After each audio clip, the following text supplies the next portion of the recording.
Hey there, I'm Lee Ullman here with some big news from the National Young Farmers Coalition. We're partnering with Heritage Radio Network on a special season of The Farm Report. It's all about what's happening with the Farm Bill and how it impacts farmers and eaters. I am growing diversified vegetables on land that's been in our family for 150 years. And so with the pandemic, gentrification, property values going up, we had to sell the land and we lost it. Join us as we uncover the untold stories behind this massive piece of legislation that shapes how we grow our food, what we eat, and so much more. The problems we have had, those are things that come from earlier Farm Bill and USDA policy, right? Like Earl Butz, get big or get out. You know, it's my responsibility to know not only what I'm eating, but then like how that all came to be. And realize like, wow, like this piece of legislation, all this money, like it's technically something that I support as a taxpayer. While Congress debates the next Farm Bill, this is not just an invitation to listen. It's a call to action. Be part of the conversation. Subscribe to the Farm Report on Heritage Radio Network, wherever you listen to podcasts. Today's program has been brought to you by Whole Foods Market, a dynamic leader in the quality food business, a mission-driven company that aims to set the standards of excellence for food retailers. For more information, visit WholeFoodsMarket.com. You're listening to Heritage Radio Network, broadcasting live from Bushwick, Brooklyn. If you like this program, visit heritageradionetwork.org for thousands more.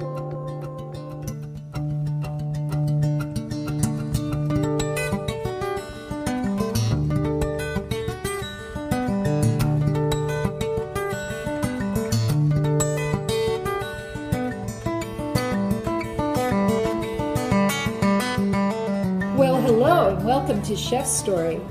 This is Dorothy Cann Hamilton of the International Culinary Center, and today I'm really excited because I don't know him very well, but I'm interviewing Shaun Hergatt at his new extraordinarily beautiful, serene restaurant, Junie, on West 31st Street in New York City. For those of you who might not be so familiar with Shaun, he's an incredibly admired chef in the New York City space. As far back as the year 2000, the Australian Hotel Association awarded him Best Young Chef Award for the dining room at the Ritz-Carlton in Sydney. And he then went to the Setai in Miami, and he got 3 stars from the Miami Herald when he was the executive chef. But that year, he got Best New Restaurant from Esquire. We were lucky to get him in New York, and he's opened SHO, which got 2 stars, Michelin stars, in 2009. He was named Best New Chef by New York Magazine in 2009, and Best New Restaurant again with Esquire and New York Magazine. So if you have not checked out his food, if you have not eaten, or it's not just the food, he's holistic. He's about the whole experience. Hi, Shaun. Hi, how are you? I'm very well. I'm very excited to learn your story. So your accent betrays that you're not a New Yorker. No. Oh, no. So tell us where you come from. Born and bred in Australia, from a very small town in the north called Cairns, near the Great Barrier Reef. So I'm a bit of a country boy. I actually have been in the United States now for over a decade. But clearly, I started cooking about 21 years ago, and I think that my father was a chef for a little while. My grandmother's an amazing cook, and the inspiration for what I've done has really come from those two. So what kind of, I know you cooked with your grandmother. Everybody cooks with their grandmother. What kind of food did your grandmother cook in northern Australia? Well, I think it's ethnically based because she's from Scandinavia. So cooking in our family was an extremely big deal, and on every special occasion she would bake. I think that I learnt the roots of cooking from her because from the age of 3 to 5, I'm in the kitchen with her and she's cooking for a family where we would eat at a communal table and literally have 16 people from my aunties and uncles, and we'd have breakfast, lunch and dinner, and also have afternoon tea and morning tea because my grandfather ran a large business, so therefore it was a very strong family unit as a child. clearly she used to slave over the stove and make sure that everything was spotless. And I think that was really the person who instilled this whole, understanding of the quality and the drive of how important food is. Was she the mother of your father? Or Mother of my mother. Mother of your mother. So she didn't birth the professional chef in the family. No, but she inspired the rest of us, because I think the reality of it is she was the commanding force behind the family. I mean, yes, my grandfather was a strong entity, but the reality of it is my grandmother, which we call Mummo because she's from Finland, she was the backbone. She was the one who kept everyone together and kept us in line and made sure that we ate well and we lived well, and it was really... Okay, well, when you said Scandinavia, of course, I immediately go to Sweden and Norway. Right. Finland, what kind of home food do you have, that your grandmother would cook from Finland? There's a lot of different styles of food. I mean, from fish soup to bulla to a lot of different varieties of fish. I think I predominantly grew up on things that I didn't necessarily like to eat. Like what? The fish soup, for one. I mean, it was just something that is, you got basically potatoes, onions, fish, a little bit of cream and some fish stock, and it's just not appealing to a person who's at 5 years of age. We would have homemade donuts, we would have these, almond cookies and all these different things, which I love the sweeter side of life, which I'm pretty surprised I didn't become a pastry chef. But the one thing that was very strange was every time they would cook traditional Finnish food, and I really didn't like it. Well, it's so funny. You're one of the iconic seasonal chefs.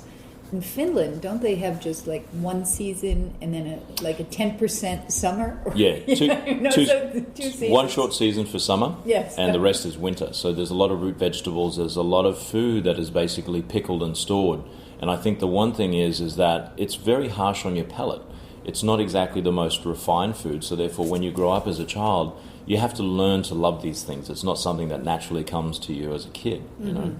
And I think that was the funny thing is, I was always forced to eat my food as a child, and I wasn't really in love with it. I love the baking side of it because it was a part where we would cook together, but the actual eating of the food wasn't necessarily my cup of tea. Oh, so when did you get the bug to be a chef or to cook professionally? Your father was a professional chef. Yes, what was that like? Did he cook at home, and what was his ethnic background? Well, he's actually an American. He's from Ohio, Norwalk, Ohio. He used to work in a couple of restaurants, he worked in a couple of hotels, and I actually would go with him in a professional kitchen at the age of 5. So what would happen was basically I'd turn up. I remember he was a sous chef in the morning, so he'd look after breakfast and lunch in this particular restaurant, and I would actually go in at 5 o'clock with him and hang out in the kitchen until he finished his shift. In the morning? In the morning. So before I went to school, I think there was a lot of time where I was actually in a commercial kitchen, which was not relative to me at that time. Once he quit actually cooking, we lived in a very rural area. And the one thing is that there was cattle, there was bananas, there was a lot of farming land, watermelons, but there was also a very strong river system behind our house as well. So we used to grow a lot. We used to hunt. I used to hunt as a child. As I progressively got older, from the ages of, say, 10 to 12 to 13, there are a lot of ingredients that I learned about that would grow out of the ground, that would be seasonal, that would have a great impact in the later life of what happened in my life anyway. I learned how to plant corn. I understood how radishes would taste when they'd just been pulled out of the ground. The first time I actually had slaughtered a cow was at the age of 5 with my father and his best friend in a paddock. And that what did that feel like at 5? What was your emotion? It's pretty graphic because you're at just the crack of dawn, it's freezing, you're looking at this cow and you're understanding, you can feel the heartbeat in it. It's really crazy.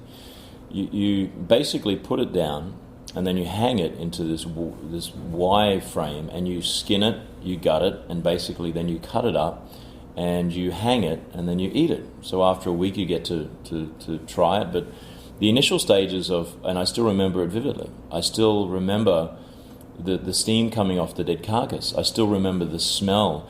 It's not a negative. It's something that was such an educational piece for me that you have to know where your food is coming from. You have to understand the basis of what you're doing to an animal and the respect level of where you need to be. It's not just about killing. It's not just about eating. It's about the understanding that you've grown this animal, you've fed this and you've loved this animal, but in the reward of life, You get to try it, you get to eat it, you have sustenance. And I think that was a very important lesson for me, because it made me understand when you touch something, somebody's given their time, the animal's given their life to be able to make you live. And that's a very deep thought, and that's something that was very, very, very strong for me as a child. So when you deal with a steak or a roast, Right. you look at that meat. Every time I think about that silly cow. You do? do? Yes, it's a very strange thing. I mean, I talk about this one concept to a lot of people. So this is not the first time we've had this conversation. And like I said, I can still smell the strength of the blood coming out of the animal, because it was such a strong experience for me. Now I'm 38. I've cooked for 21 years. I've traveled the world. I've eaten at every great restaurant. And the one thing that I find about chefs is that they understand and they're concerned about not only the value of where it's coming from, not only the value of what it's doing for you, but the respect level for what you're doing to that animal. And I think that's a very important thing. It's the same as a vegetable. It's the same as dairy. It's the same as anything that you're harvesting or bringing to the table. It has to be dealt with a respect level, and you have to understand what you're doing with it. And it's not just, let's cook it and eat it. There's a method, there's an understanding, there's a reason behind everything that you do in the kitchen, whether it's at home or whether it's in a commercial place. So it seems that you were born to be a chef. I mean, between your grandmother and your father and being in a commercial kitchen at 5 years old, that you have a profound understanding and respect for the profession. How, did you ever consider anything else? Well, yeah, actually, it's funny because in year 10, I think, I did work experience as a cook. And they offered me an apprenticeship because they saw that I was talented in what I did. It was very easy for me. But it wasn't something that I wanted to pursue, because everyone warned you with the fact that you're going to lose your life and you'll be dedicated to this one kitchen, and it's going to be this crazy sort of this crazy sort of career. So I started to ponder, I would like to be an artist, because I draw well, I clearly am very artistic. I enjoy the flavors of design and understand also clothing and all these different aspects of art. Unfortunately, I'm not so academic. And unless you love something and you're very interested in it, it's very hard to learn to the point where you're going to be excellent. Mm-hmm. So I finished school, I did my year 12, and I was going to apply for university. All of my friends clearly outdid me with their TE score. We have a TE score in Australia. Mm-hmm. I scored 630, which was pretty funny. The rest of them were doctors and lawyers, and they scored 990, which was the highest. Mm-hmm. It starts at 550, so clearly I wasn't very good. So art was a passion, but not necessarily a destiny. So I worked in a couple of restaurants already as a kid, and I also worked in this little hotel as a bellman. And it was something that I was really just doing as a side job. And then the chef said to me, he said, listen, I used to watch service, and he's like, can you do this? And I was very cocky, I was very young. Could you do this in the kitchen, or could you do this in the dining room? In the kitchen. In the kitchen. In the kitchen. So I was a bellman, so I used to just hang out and talk to the chefs. Yeah, in the kitchen. Because you were comfortable there. Well, it was also somewhere where, when it was quiet, it was easy to hide, because I was a young kid and I didn't want to work. I had no motivation. I was very happy just sort of hanging out, as children do. And, the chef said, can you do it? I said, listen, this is going to be very easy for me. So he realized that my ego was probably bigger than my technical skill. And he was extremely forceful for the first year and a half of my apprenticeship. And he was the one who fortunately molded my mind.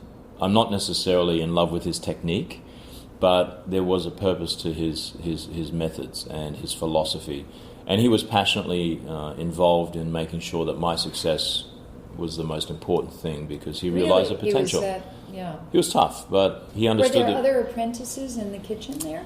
I had the executive chef, the sous chef, myself, another guy who was in the kitchen, and a dishwasher. So it was a small team. We only did about 40 people every night. But the one thing is, it was just a dinner restaurant. I learned the basics, and it was 21 years ago. So, pomme chateau, all of the turned vegetables, every classic item that you could imagine was really what we were cooking. And that was really, for me, it was the understanding of taste, flavor, and technique. It wasn't necessarily about chemical gastronomy or sous vide cooking. It was about taste, and it was about really, really getting the best products that you can.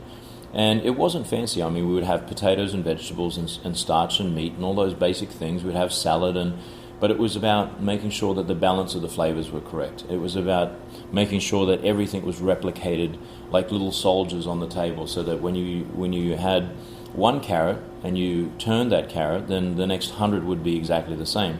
So what he was doing was he was really molding my mind on consistency and understanding how to produce quality at the same rate every single time. That was important. So, in your opinion, what does it take to become a chef? How long does it take to mold somebody, to train somebody, and inspire somebody? When are you ready to take on your own restaurant and say, I am a chef? Well, I think everyone has their own level. Everyone learns at a different rate. Everyone has a different passion level and also a different understanding of what their goals are in their life. We're all brought up differently. And I think that's a hard question to answer, because one would do it in a short time and another would do it in a long time and another would not do it at all. So I feel it's up to you. I feel like the dedication and the understanding of what your goals are the key factor of your success. I was a bit of a late bloomer. I didn't really care about, growing my career. It was more about the first, say, 5 to 6 years was just about cooking, and I was I wouldn't say lost, but I didn't have direction. I knew that I was good at what I did, but I didn't understand what talent that I was given, and I didn't understand how to utilize it in its most potential. So from my perspective, there are a lot more talented chefs out there when I was younger that could have made it much further, but the one thing that made me successful was persistence.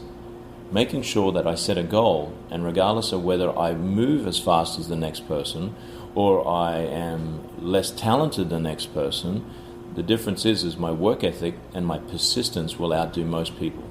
So what that means is that it doesn't matter what happens in my career, I'll get pushed back 5 steps, but then I will make sure that I gain those 5 steps plus another 2. And that's the key. And that's the one thing, that this is a marathon. This is something that you have to prepare your mind for, because you're up against partners, you're up against the press, you're up against the staff who work for you. They're all supporting you in some way, shape or form, but you have to be mentally strong and understand that your goal has to be the ultimate, and you can't veer from that goal and sort of like either suppress it or relax. You have to always continuously try to get to that point, which is never going to happen. But at the end of the day, I think that's the key. I think making sure you drive. Yeah, it's the journey as much as the goal. It's only the journey. Yes. There is no goal. Okay, we're going to take a short break here, but I'm coming back to the journey in a minute.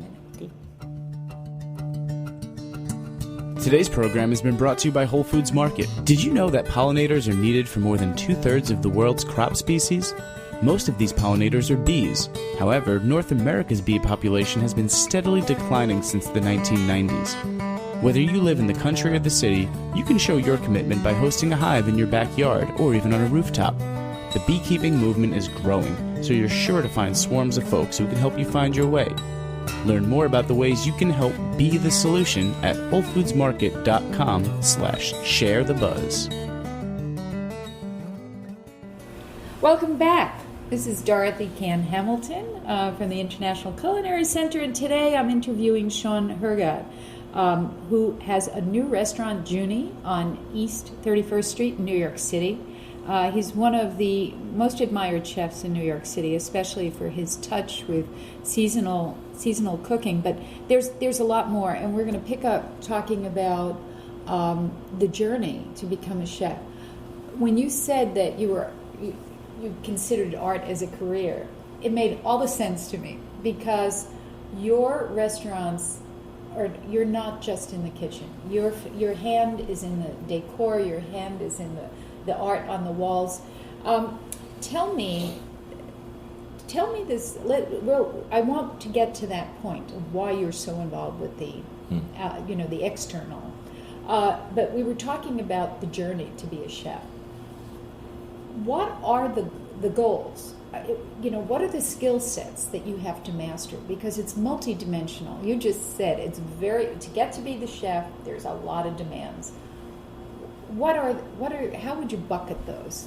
It's not just cooking well. No, categorization of what your business model is. First, it starts with a P&L, because clearly you have to know how to run a business. If you can't make money out of a restaurant, then you go down, so therefore you can be the best chef in the world, it doesn't matter. Right. these are not necessarily rated in the first to the last. It's more or less, this is what you have to do. Cooking and talent in cooking is very, very important, and passionately loving food to understand how to produce that and put it on a plate with consistency is important for the client. Management of people and understanding that you have to also be a father, you have to be a disciplinary, you also have to be somebody who can care for somebody and understand that they are going through a difficult time and you need to be an ear. There's so many different levels of chefs and so many different respect levels as far as what you need to do for your career or your job. So not every time that you get a chef position you're going to have to do this. But in my mind, I also work on design. I also work on conceptual design. I also work with interior design, artwork, and putting the full concept together. So that for me is very important as far as what a chef should know too. There's all those little things about you have to learn how to schedule, or you have to learn how to basically run a front of house so that you understand service. You need to know a wine list to a certain extent. You may not necessarily have to be the expert in it, but you have to understand it. I also think that, especially now, the bar business is coming towards our game as well, and I think that's an important part because that's the first delivery of what you're doing. When you sit down and you have a great cocktail, then you move to the restaurant. That's an important part. I was always a chef who wanted to understand breakfast, lunch and dinner, banquets. I wanted fine dining. I did brasserie. I've done every sort of gamut. When I opened up the Satai Hotel, I did a pool that did 400 covers for lunch. We had a grill which did 100, so it was a steakhouse. We had another restaurant which did 275 on a Saturday night and was fine dining. So, room service is important just to understand the dynamic of how that works. So I wanted to be the all-rounded guy who knew basically to pull, not only a financial statement, but also an understanding of quality and consistency out of every aspect of the business. That for me was a key factor of success because clearly, I look at role models like Joel Robuchon. He worked in a hotel where he would do 5,000 covers in his banquet before he opened Jaman. So at the end of the day, that organization and that skill set was a really strong push for his success, because at the end, I think that from our perspective, we need to be organized, and the more organized you are, the more successful you become. These are the life lessons that I've learned. I think that it's not going to be everyone's path, but I think it was an important value for myself. Okay, so let's drill down into your restaurants that you have had. Right. Why did you come to New York? Well, I was actually transferred from Australia when I was 24, and I was a chef de cuisine of a small restaurant in Sydney. Very successful, no press, but we ended up having a great following. Got bought out, moved to the States, lived in DC for a year, and I hated it. I just didn't like the food scene. Had the opportunity, I had opened up a bunch of hotels for Ritz-Carlton as a trainer. I was the youngest corporate trainer there. Anyway, to make a long story short, I went to Ritz-Carlton Central Park and I met Gabriel because he was transferring from Jean-Georges as chef de cuisine. He was opening up Atelier. That was his first gig in the city. And I was pretty ambitious and I wanted to work for a great chef that had a name in the city. So I worked for him for a few years. Great acclaim, 3 stars from the Times, all that sort of good stuff. And it was really a big deal for me because I was very young. I worked very hard. I probably worked harder for him than I've worked in my life. He then went to the Modern. I then went down to the Satai and opened up as chef. And I thought that was my in as far as like getting the number 1 position. The Satai in Miami. Yeah, in Miami. And it wasn't my first destination, but I thought, you know what, you have to do it. So at the age of 29, I opened up the Satai, and it was supposed to be a 100-room hotel with 1 restaurant, which would do about 50 or 60 people. Anyway, to make a long story short, the pool did 400. The rooms had 1,000 people in it with the whole package. They had a steakhouse, banquets. We also rolled that restaurant with about $7.5 million in our first year and $8.5 million in our second. So it was a pretty busy place. I learned on the spot. I knew what I was doing, but I didn't have the life experience to deal with the stress. Made a huge success. It was a great success, but I worked, literally 18 hours a day to make sure that, and I actually worked 128 days or 132 days straight in the opening of that to make sure that it was, when I put my name to something, I really stand by it. And, that was the building blocks for the future of how I got my investment for my first restaurant. They saw what I did. They knew my dedication. Anyway, I got connected with a partner and I come back to New York because that was my dream, because I didn't want to cook in Miami. That was never a long-term investment. It was more so just to get my chef position. So I come back to the city. I open up in a very strange area near Wall Street, but we looked at the area, and the development was actually quite good because Hermes just opened, Tiffany's open, the economy was strong. We thought that was a booming area, and it was going to be one of the future forefronts and the frontiers of dining that we could actually develop. Which, from my perspective, going to Midtown could have been an option, but all the big chefs are there. They paid their dues before they did it. So I said, listen, let's take an odd space, but we're going to make this happen. I did it at the Satai. Every place that I've gone has been a success. Anyway, I think literally the week that I opened, it was the biggest financial crisis in America, in the history of life in America. Right. So there I am, standing in my restaurant, beautiful place, very opulent restaurant, big investment, and there's nobody sitting down. I've got all these cooks, I've got everyone there. Anyway, we worked hard, we developed the program.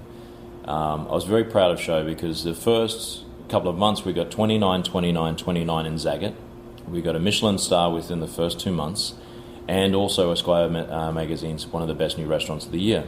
So it was a huge celebration for me, and it was something that I'd never expected. It was something that was extremely odd because you're in a negative frame of mind because you don't know where you're going. You just are surviving to try and keep your restaurant open because of the location, but also there were turnstiles that had been built for the stock exchange in the front of my restaurant so people couldn't drive their car into it. Oh. The scaffolding on the building wasn't coming down for about 6 months, so therefore there was another challenge.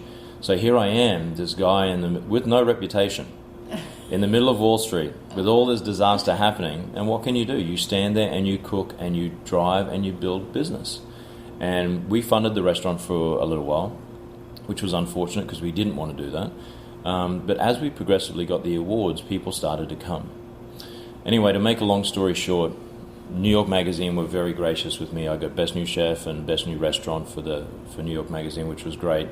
Adam Platt wasn't so kind. He gave me a bit of a hard time for the location and took a star away, so I got 2 stars which was interesting. No, this is the game. You never take it personally.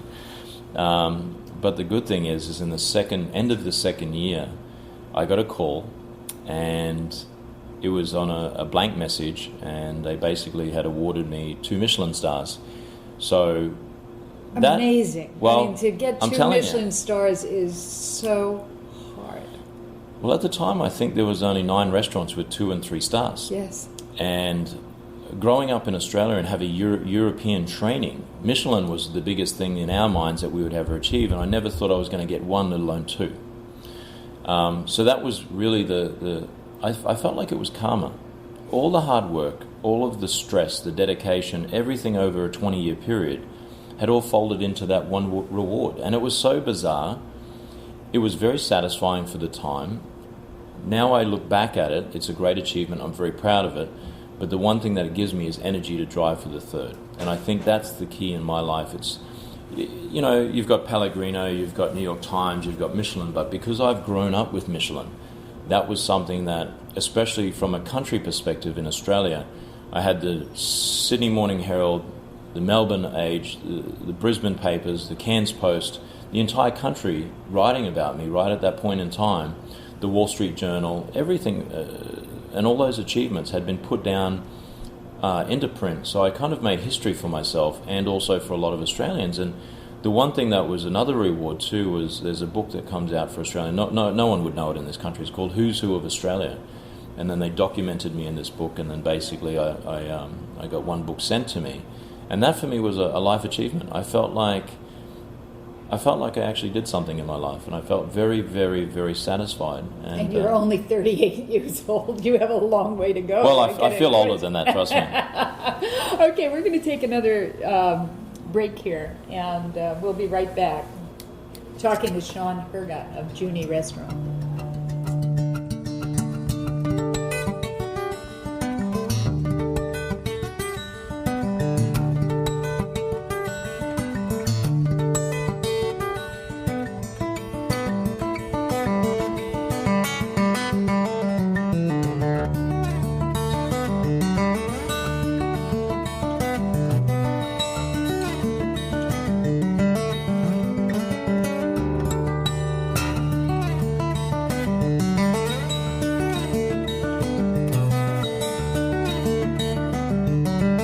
Welcome back. You're listening to Chef's Story. I'm Dorothy Cann Hamilton, and today I'm talking to Shaun Hergatt at Junie Restaurant on East 31st Street, New York City. And it hasn't been rated by Michelin yet, but if you really want to taste Michelin food, the next big deal restaurant, you have to come here while you can still get in. Anyway, it's a long slog to being successful and maybe fulfilled as a chef, as you've just said. So now you're opening Junie.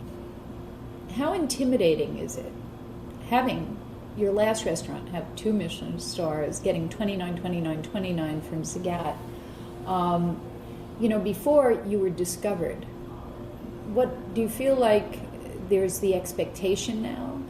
Yeah, absolutely. And you don't have turnstiles outside this restaurant, so Adam Platt isn't going to take a star away for that. Well, I should hope not. Yeah, I hope not. Adam, are you listening? So what's your challenge now? What's your dream now? Because you are a person who likes a challenge. I can tell that right away. It's striving. So where is the next bar? I think what it is it's not about any of the ratings. You never think about that. It's not the driving force of your career. It's the reward at the end that you've achieved something. But the team is what I'm focusing on now. We've got a great design. I've worked very hard to get a beautiful restaurant together.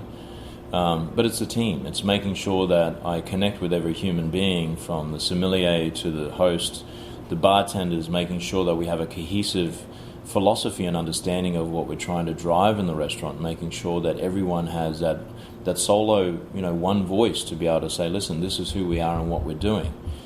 Focusing, 9 o'clock in the morning, I'm here working with the guys, getting ready for lunch. I finish at 1 in the morning because it's an opening restaurant. We're only 5 weeks old. Just working side by side with the guys and making sure that their technique and the way that they produce their food and the way that they're organizing their lives is at a level of my expectation. But not only that we're doing something that is, in such a short time, trying to make something so extraordinary. You have to baby it, and you have to make sure that you caress it and you love it, and that only comes from the team. And I think that's the one thing that everyone understands from success. It's not about you. It's more so about every little individual person all linking up and synergizing so that they know how to produce. And as we call the tickets and as we start service, that there's that perfect sort of, it's never going to be perfect, but we like to think about perfection and strive for excellence, but that there's a beautiful flow of service so that the understanding from when you take the order for the drink, the reservation, by the time the food gets to the table and the wine is poured, all the way to the petit fours and the fond farewell, it has that essence of not only excellence, but a personal understanding and a personal touch. That for me is very important, because when you walk into this restaurant, it's 50 seats. You can't hide. If there's bad service, it's going to be all over the place. If the food isn't excellent, therefore you're going to spot it straight away, because there's only 50 people dining at once. It's multi-courses. You can have a 4 or 6 or a 10-course tasting. So it's a complicated situation. My job now is to get talented individuals, bring them together, make them hold hands and work as a team. That is my entire, complete focus on what I'm doing right now. Okay, so explain to me your food. How, we were just talking before we started the show about, there's so many people who say, I'm seasonal, I'm farm to table, I'm Right. this, that. But you're distinct. Describe for us one dish that you think is real signature to you and how you compose it. Okay, it starts from the concept, and as we worked on this seasonal restaurant, which can be defined in many different ways, I work with the local artist who basically, we flew in ingredients from Chef's Garden in Ohio, and we took photos of these nasturtium flowers. It was inspiration for a fish dish that has been very popular here, and there's a connection when you look at it on the table and you look at the artwork. The flowers are also within the plate, and they're within the sauce, and the leaves are actually a garnish on the plate. So the nasturtium flower, the nasturtium leaves garnish the striped bass. So we take that out of Montauk. And it's really hard to explain that. People think farm to table is rustic eating. I don't do rustic food. I have done before, and I love it, and I love to eat it. I would say technically it's very refined here, and it's extremely detailed. not necessarily any better or any worse than any other restaurant in the city. I just feel like we're dedicated to precision. I feel that you'll have 2 medallions of striped bass that we sous vide off, so they're these perfect little medallions of fish. And we have a nasturtium sauce where we use a little bit of calamansi.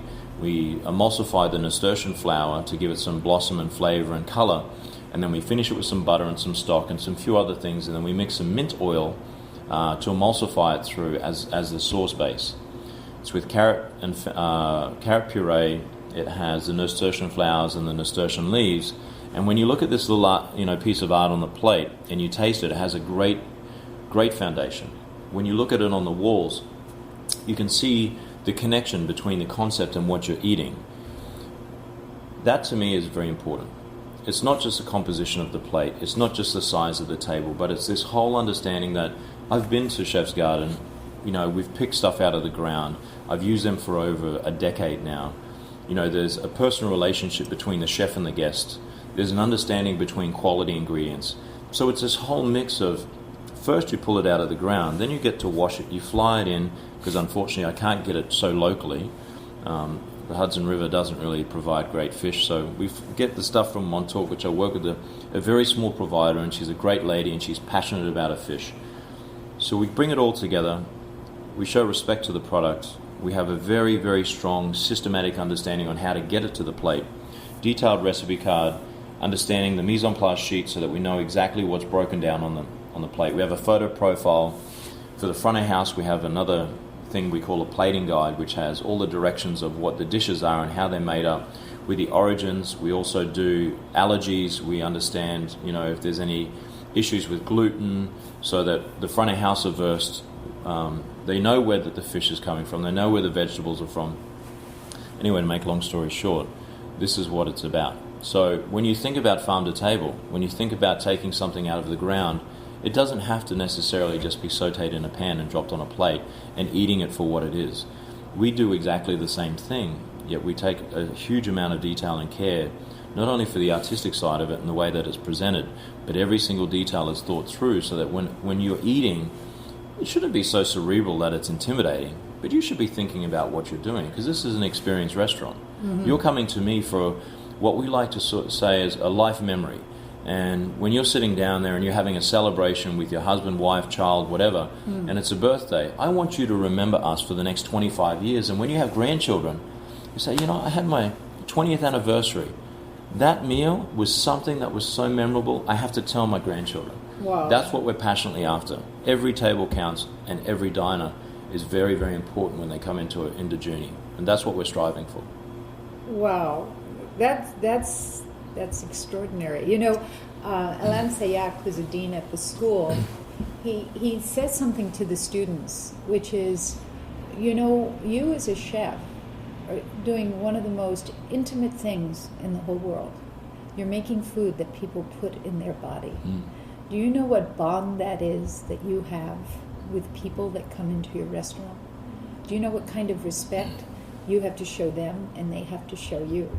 And I think that that's not maybe foremost on a lot of people's minds in both sides of the equation. But what you just described to me comes closer to it than anyone I've spoken to. That it really is. Every single person in that restaurant is important. Yeah. It isn't just getting the table done. It's that communion with the chef. Yeah. I also think too there's another level as well, especially from a young cook's perspective, that Alain Sayak basically talks about how it's an intimate relationship between the chef and the stomach, and also eating and the internalization of what you're doing. But it's also our obligation to make sure it's like a surgery. We talk about our kitchen to be so clean that you can eat off every surface, and that at the end of the day, we should be acting and working like surgeons, because you are putting something into somebody's body. There is a certain value of why it is organic. You have to understand that cooking a carrot, there's a certain way that you should cook it, so therefore you have the full value of what you're eating as well. It's not just about the flavor profiles and having opulent food and having all these fancy flavors. It's also about nourishment. It's about things that are very important for your body. Not using, products that are mass-produced because they're pumped full of hormones and steroids and all this sort of stuff. Finding your source and understanding what's going to be good for people. And this is why I challenge people who do a lot of chemical gastronomy. every time I go and eat at another restaurant who uses a lot of formulas and a lot of these chemicals and all these gels and things like this, and trust me, I use certain things, they're very minimal, to try and enhance the product, but I've actually eaten in restaurants at a very high level. I've eaten in the best restaurants in the world, and I haven't felt good because I know that the food source and what they're manipulating the food with isn't good for your body. And I think from a young cook's perspective, it's extremely important to know your source and understand what you're serving. So wait, give us some of those things that are being used today that aren't good for you. Well, I think that the trend is slowing down. And I'm not here to criticize any great chefs because we all respect Farhan.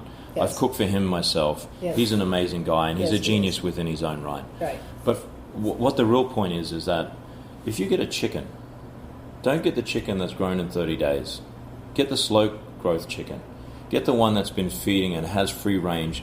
If you learn how to understand the product and you cook it well, and it's organic and it's eating the right food and you're cooking it in the right way and you're serving it to your clients, it's far more satisfying.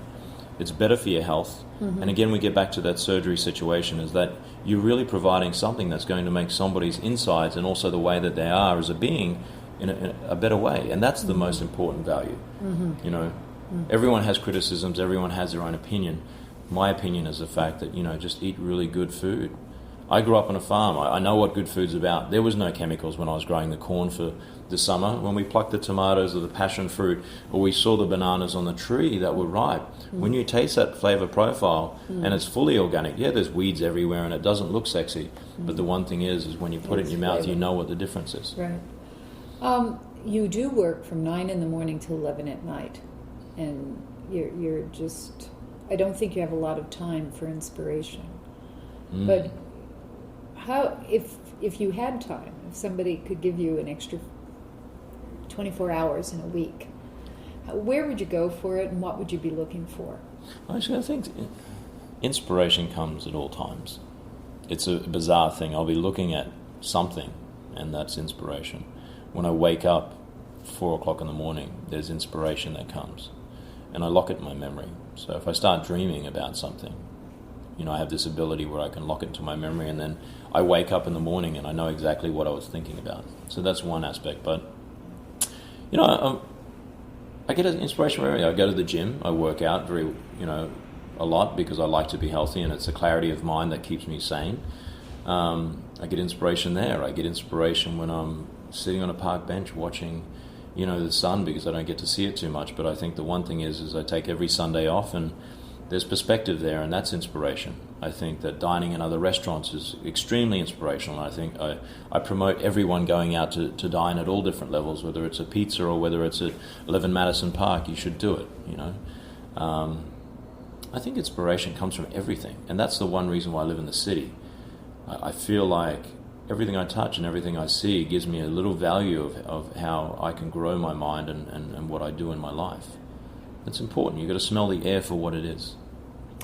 Smelling the air in New York might not be... It's not that bad. It's not that bad. Actually, it is not that bad. The air quality could be worse, trust me. It could be, yes, it could be. I've been to Shanghai. Yeah, exactly. Right.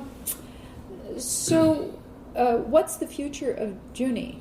I mean, I know it's just open and it's 5 weeks, but... What's the future? Yeah. That's such an open-ended question. Do you feel this is the one restaurant you'll be in for the next 20 years? Or is there... Yeah. No. I've got so much to give. I've got so many ideas in my head. And, you know, the one thing is for me, it's just this is another birth of a great idea.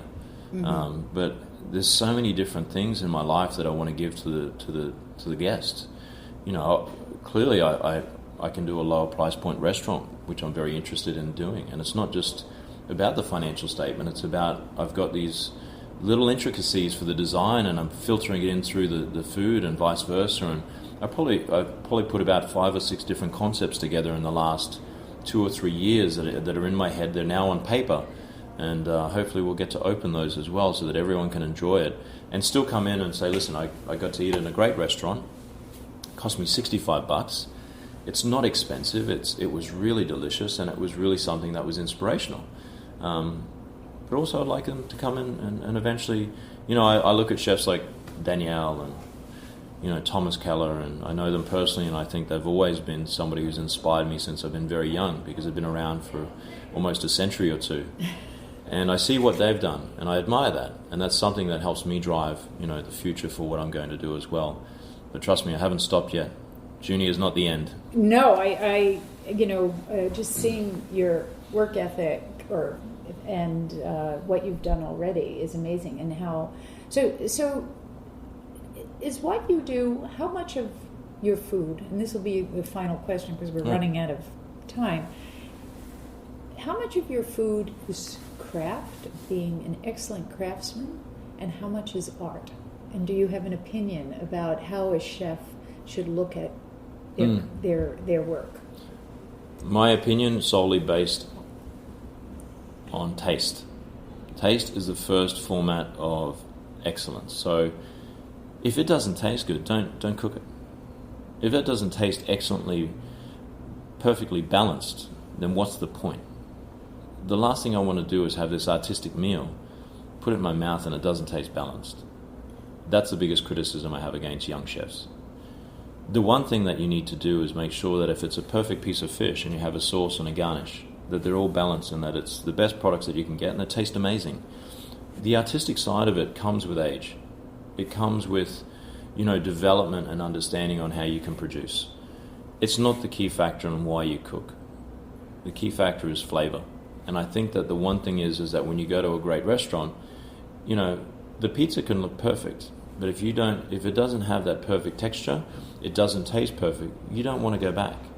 And our business is about consistency, reoccurrence of great guests, making sure that people come back because they love what they eat. When you eat with your tongue and your nose. The visual aspect is something that is just fluffy. I do a lot of visual, but first and foremost, when we put it together, it has to taste amazing. And I restrain my artistic side to make sure that the flavor profiles are perfect before I do any sort of intricacies. So when does a plate transcend itself from craft to art? Well, that's a hard question because I think the one thing is that when you put a perfect piece of fish on a plate with olive oil and lemon, that's right there, that's perfection. And that's the evolution of a chef, that they'll be very complicated at the start.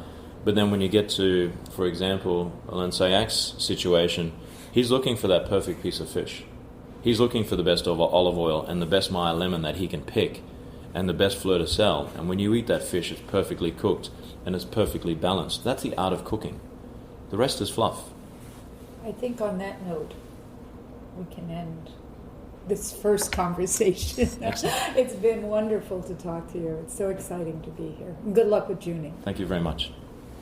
Well, we'll see you next time. This is Dorothy Can Hamilton. I'd like to do a shout out to Robin Cohen and Jack Inslee, my producers, and we'll be hearing from you next week. Bye.